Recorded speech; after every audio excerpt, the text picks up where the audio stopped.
Il est 8h, très bon réveil. Votre matinale continue jusqu'à 9h avec Nikos Aliagas. 8h pile avec vous, David Doucan. Bonjour. Bonjour Nikos, bonjour à tous. À la une de l'actualité ce matin. Un système parallèle de sécurité du chef de l'État, le projet d'une sorte de garde présidentielle autonome, le rapport du Sénat sur l'affaire Benalla est accablant. L'Élysée, lourdement mis en cause, peine à trouver la bonne réponse. Page complète dès le début de ce journal. Une résurgence de l'antisémitisme sans doute inédite depuis la Seconde Guerre mondiale. Déclaration d'Emmanuel Macron au dîner du CRIF.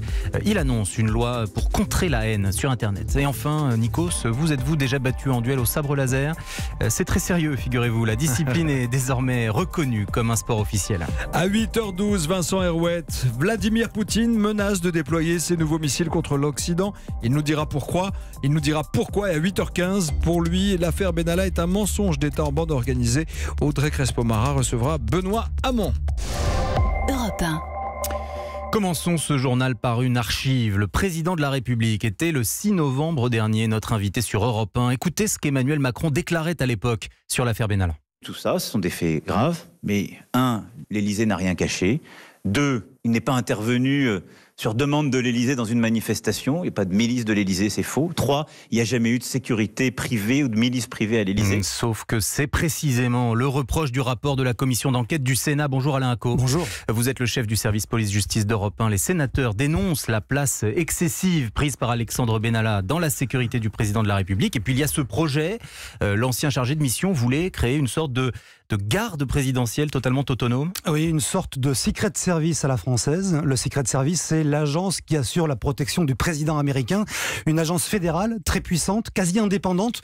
Tout le contraire de la sécurité de l'Élysée, dont l'organisation, c'est vrai, a quelque chose d'ubuesque. Il y a d'un côté le commandement militaire qui surveille l'enceinte du palais, de l'autre le GSPR qui protège le chef de l'État quand il est en déplacement. 2 structures dirigées par 2 généraux de la gendarmerie, mais le GSPR qui est composé moitié policier, moitié gendarme, est rattaché à la direction de la police. Vous me suivez toujours ? Ouais. Vous comprenez pourquoi la Cour des comptes a demandé de rationaliser tout ça et pourquoi l'Élysée et Benalla voulaient rassembler tout dans un seul et unique service. Alors, Alexandre Benalla, il voulait bien faire. Quel est le problème ? Le problème, c'est sa volonté affichée de faire de ce service de protection une unité totalement autonome, une garde présidentielle qui ne serait pas uniquement composée de policiers ou de gendarmes, comme aujourd'hui, mais qui serait ouverte à d'autres profils, à d'anciens militaires, par exemple, ou à des professionnels de la sécurité privée.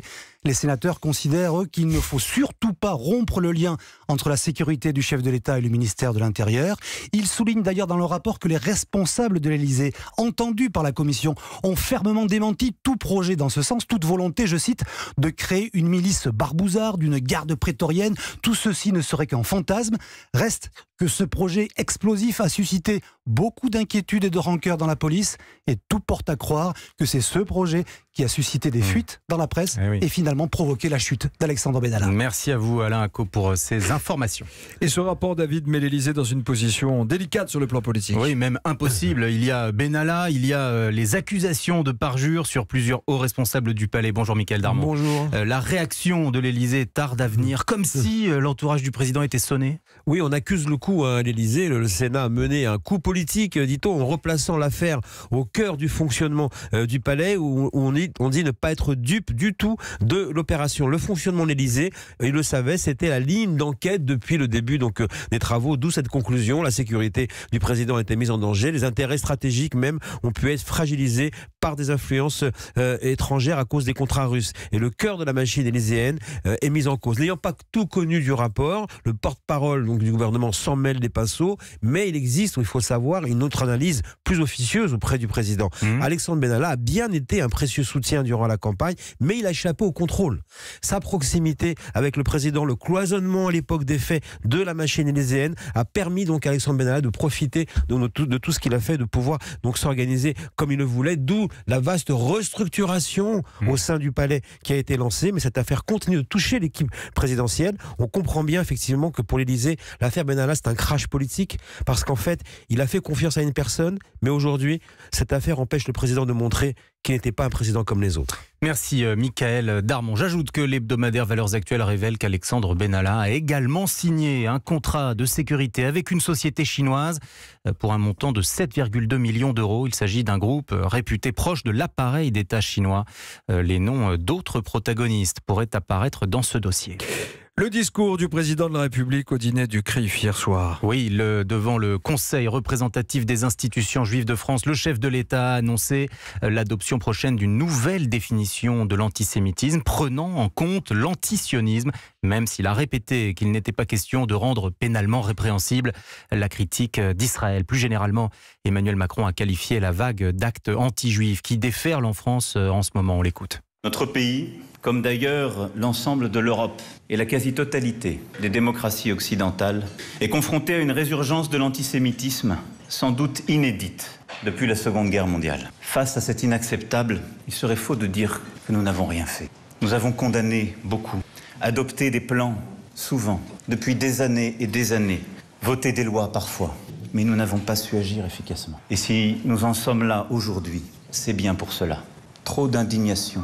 Trop de mots, pas assez de résultats. Le président de la République a aussi annoncé la présentation en mai d'une loi pour contrer la haine sur Internet. En cause, la responsabilité des grandes plateformes comme Facebook ou Google. Quelle est la situation aujourd'hui? Des progrès ont été faits ces derniers mois, mais le problème est loin d'être réglé. François Geffrier. Des armées de modérateurs. Ils sont 10 000 employés chez Google au niveau mondial, 15 000 chez Facebook. Twitter a fait de la modération sa priorité numéro 1 cette année et les résultats communiqués par les géants du net montrent de vrais progrès. De fin 2017 à fin 2018, Facebook a multiplié par 2 le nombre de suppressions de contenu haineux de ses pages, en portant ce chiffre à 3 millions de textes ou d'images au total. Sur YouTube, en 3 mois, 8 millions de vidéos et 224 millions de commentaires ont été effacés dans le monde car ils ne respectaient pas les règles. Mais ces règles, justement, sont souvent celles que les plateformes elles-mêmes ont écrites. Le gouvernement veut que cela corresponde à l'éthique et à la loi française.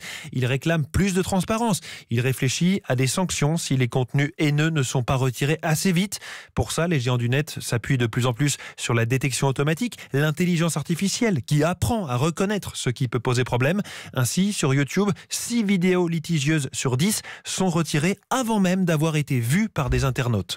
François Geffrier pour Europe. La suite du journal, David Doucan, pédophilie dans l'Église. Le Vatican ouvre aujourd'hui un sommet historique. Oui, le pape François a convoqué les 114 présidents des épiscopats. Ils viennent du monde entier. 3 jours et demi de séminaire, avec au cœur des débats la notion de responsabilité individuelle des prêtres face aux agressions sexuelles sur mineurs. Le souverain pontife a choisi pour cela une méthode qui reposera sur l'écoute des victimes. Le Français Olivier Savignac, abusé par un prêtre lorsqu'il avait 13 ans, a été reçu hier soir par des responsables du Vatican pour préparer le sommet. On l'écoute. Je crois que le fait d'avoir été entendu par ces prélats qui sont quand même les chevilles ouvrières du Vatican sur la question des abus sexuels, c'était pas rien. Et je crois que chaque témoignage de chaque victime a été très fort. J'ai senti que c'est sûr qu'ils s'alourdissaient sur leur chaise, c'était difficile pour eux d'entendre ça, mais en même temps ils sont au pied du mur. Donc on est là pour appeler chaque évêque à d'abord écouter les victimes. C'est la première des choses, se rendre compte, faire cette expérience-là du témoignage. Donc on met les victimes au centre avant tous les autres problèmes. Et ce sommet, c'est un peu le sommet de la dernière chance. Alors, c'est sûr qu'on attend des actes. Il y a un droit canon. Et ce droit canon, il prévoit quoi? Il prévoit des sanctions à l'égard des prêtres ou des clercs fautifs. Donc, ce qu'on attend de l'Église, c'est qu'elle applique elle-même son propre règlement. La tolérance zéro, où est-elle? Elle soit vraiment appliquée à partir de lundi prochain. Parce que pour l'instant, elle ne l'est pas. Un témoignage recueilli par Blandine Hugonnet pour Europe 1. La situation se tend au Venezuela. Juan Guaido veut se rendre physiquement avec ses soutiens aux frontières pour faire entrer l'aide humanitaire malgré l'opposition de l'armée. Les risques de violence ont poussé Air France à annuler jusqu'à nouvel ordre ses vols à destination de Caracas. Et enfin, Nikos, une question pour finir ce journal. Êtes-vous plutôt du côté clair ou du côté obscur de la force? Je suis comme la lune, il y a 2 faces. C'est ça. La lune que vous avez prise en photo cette nuit, on a vu cette image que j'ai très belle. postée, Ouais, c'était très beau. Alors je vous parle de ça pourquoi? Parce que les duels, vous pourriez me demander, les duels au sabre laser sont... Mais pourquoi, David Doucan? Les duels au sabre laser sont désormais une discipline sportive officielle. J'ai vu ça, ouais, voilà. C'est magnifique. Annonce faite par la Fédération française d'escrime. Il y a des tournois, une centaine de clubs en France, de nombreux licenciés. Reportage Théo Manval. Une pièce plongée dans la pénombre, des adversaires qui s'affrontent à coups de barres lumineuses. Enfin, le sabre laser est reconnu comme sport officiel, sourit Adrien Corr, fondateur de la toute première ligue de combat dans l'Hexagone. Il y a des points, il y a des fautes, il y a un règlement. La tête, les bras et le tronc rapportent différents montants de points. Et voilà, il faut aller chercher la touche sur les différentes zones. Pour investir dans votre sabre en plastique ultra résistant, comptez entre 100 et plus de 500 €. Il y a déjà des tournois internationaux. Amaury Moutajib est par exemple tenant du titre de l'Open de Paris. Il faut beaucoup de concentration. Ça devient compétitif de manière internationale. Ça change quoi concrètement pour vous que ce soit reconnu comme un sport de combat officiellement? Ça apporte une crédibilité, c'est sûr. On est quand même pris pour des types qui font mumuse avec des trucs qui s'allument, mais c'est sérieux. Tous les élèves qui le pratiquent le savent. Des licenciés qui sont déjà plus d'1 millier selon la fédération. Et ça commence dès le plus jeune âge. J'aime bien Star Wars, c'est pour ça que j'aime bien le sabre laser. J'ai l'impression que c'est vrai, que je suis dans le film. Et alors vous êtes du quel côté de la force? Moi je suis méchant. Sabre rouge. Du côté clair ou obscur, la Fédération française d'escrime espère doubler le nombre de licenciés sabre laser d'ici 2 ans. Théo Manval pour Europe 1. Et enfin, une information, le Paris Saint-Germain change de sponsor. All, A2L, c'est le programme de fidélité du groupe hôtelier Accor. Cette marque ornera le maillot des joueurs parisiens la saison prochaine en remplacement de l'actuel Fly Emirates. On peut voir cela comme un clin d'œil. Je vous rappelle que l'actuel patron du groupe Accor, Sébastien Bazin, était l'ancien actionnaire du PSG avant l'arrivée des Qataris. Pas de montant communiqué pour l'instant pour ce contrat.